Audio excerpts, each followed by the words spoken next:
അമ്മേ പറയടാ. നിങ്ങൾക്കൊക്കെ എന്നെ പുച്ഛമായിരുന്നില്ലേ? പുച്ഛം. അതിപ്പോഴും പുച്ഛം തന്നെയാ. എനിക്ക് അമേരിക്കന്ന് പേപ്പർ വന്ന് എനിക്ക് ജോലി കിട്ടീന്ന്. സത്യം? ആ. അയ്യോ, എന്ത് ജോലിയാ മോനെ? എന്ത് ജോലിയാന്ന്?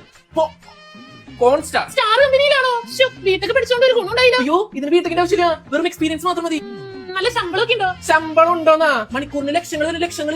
പിന്നെ നമ്മുടെ പെർഫോമൻസ് അനുസരിച്ച് കൂട്ടി കിട്ടും. പിന്നെ ജോലി എടുക്കുമ്പോ നീ ആരുടെ മുമ്പിലും താഴ്ന്നു കൊടുക്കരുത്. താഴ്ന്നു കഴിഞ്ഞാൽ ജോലി പോകാൻ വരെ ചാൻസ് ഉണ്ട്. പിന്നെ എന്റെ കൂടെ ജോലി ചെയ്യുന്ന എല്ലാവരെയും ഞാൻ മുട്ടുതിക്കും. പക്ഷെ അങ്ങനെ ചെയ്യുമ്പോഴേ നിന്നെ പലരും പിന്നീന്ന് കുത്താൻ ശ്രമിക്കും. എന്നാരെയും പിന്നീന്ന് കുത്താൻ ചാൻസ് ഒന്നുമില്ല. പക്ഷെ ഞാൻ പലരെയും പിന്നീന്ന് കുത്തിയില്ലെങ്കിൽ ചിലപ്പോ ജോലി പോകും. കൂടെ വർക്ക് ചെയ്യുന്നവരോടൊക്കെ മര്യാദയ്ക്ക് പെരുമാറിക്കൊള്ളൂ. അവിടുത്തെ പെൺപിള്ളേരെ അടുത്ത് കോഴിത്തരം ഒന്നും ഇറക്കരുത്. ഒരിക്കലില്ല.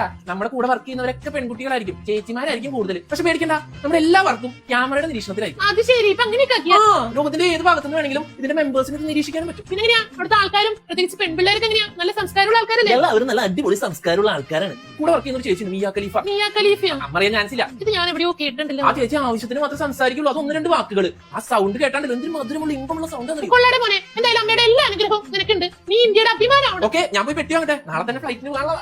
ഈ ജോലിയിലെങ്കിലും ഒന്ന് നന്നായി കണ്ടാ മതി. എന്നാലും ഈ മിയ ഖലീഫാന്ന് ഞാൻ എവിടെയോ കേട്ടിട്ടുണ്ടല്ലോ. അവന്റെ അപ്പന്റെ ഫോണില് ഒന്ന് സെർച്ച് ചെയ്ത് നോക്കാം. മിയ ഖലീഫ.